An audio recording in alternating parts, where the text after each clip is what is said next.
Welcome to the series finale of Archeobotany, where we conclude the EL-HEMMEH Archeobotany history. Let's begin.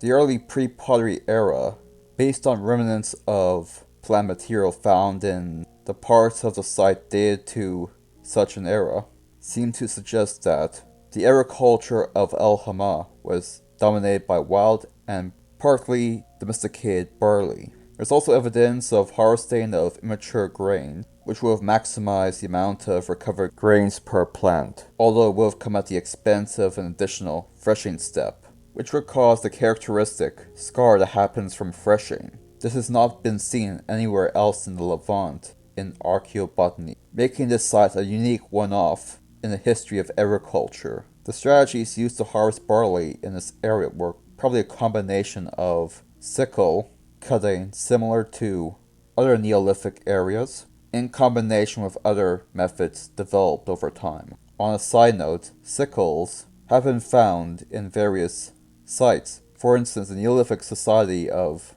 Natufian have been found, and the barley chaff from EL-HEMMEH corresponds to barley that's been cut very low at the stem to collect both straw and grain. This situation could only happen with immature plants, with the proto-domesticated barley still shattering when fully ripe. Based on current evidence, experiments with wild seed of different wild cereals harvested in the unripe state do not require seed sowing or tillage to be usable as a farm system, since the seeds that fell would sow themselves, and next year's crop will be sown the previous year as a result. This process will have slowed down the domestication process of barley, since wild populations would be able to grow alongside partially domesticated ones, limiting the selective pressures for domestication. This partly domesticated state may have lasted for thousands of years in the Levant without a fully domesticated plant being formed. Now on to the late pre-pottery era, conclusions based on what was talked about in Dr. White's thesis. Based on the archaeological remains of plant material, partly domesticated barley continued to be cultivated for 1,000 years after the end of the early pre-pottery era. Other late pre-pottery era sites have also found that partly domesticated barley was also grown in other regions of the Levant, based on sites such as Basta and Ain Ghazal.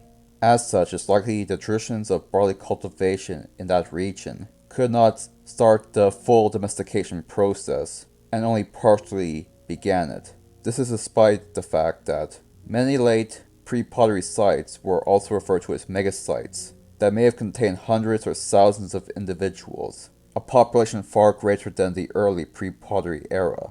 They also found that 94% of emmer wheat was domesticated fully by the time the late pre-pottery era began, with no evidence of wild emmer being found in this site. This indicates that the emmer may have been brought from elsewhere to the site. Recent genetic studies on modern emmer populations suggested that emmer may have been first domesticated in Turkey and spread southward by the middle of the pre-pottery era, although some localized domestication of wild emmer may be possible. This is due to the fact that Turkey has more rainfall than the area where EL-HEMMEH currently rests.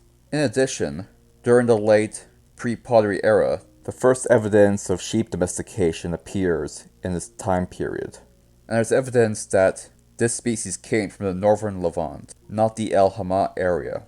This indicates that there is a possibility of trade going on between different networks of tribes throughout the Levant, due to materials from different areas winding up in different spots. This is further evidenced by the fact that weed species not found in the pre-pottery era early on are found in the remnants of plants in the late pre-pottery era.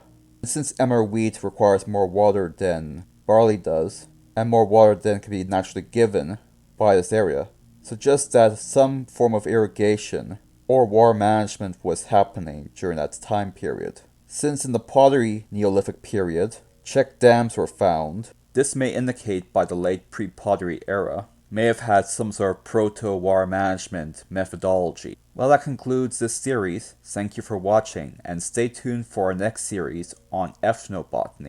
Thank you for watching this video. If you're watching on YouTube, please subscribe to me on BitChute for a greater variety of content, 4 videos a week. And thank you to all my subscribers on both platforms. I appreciate it.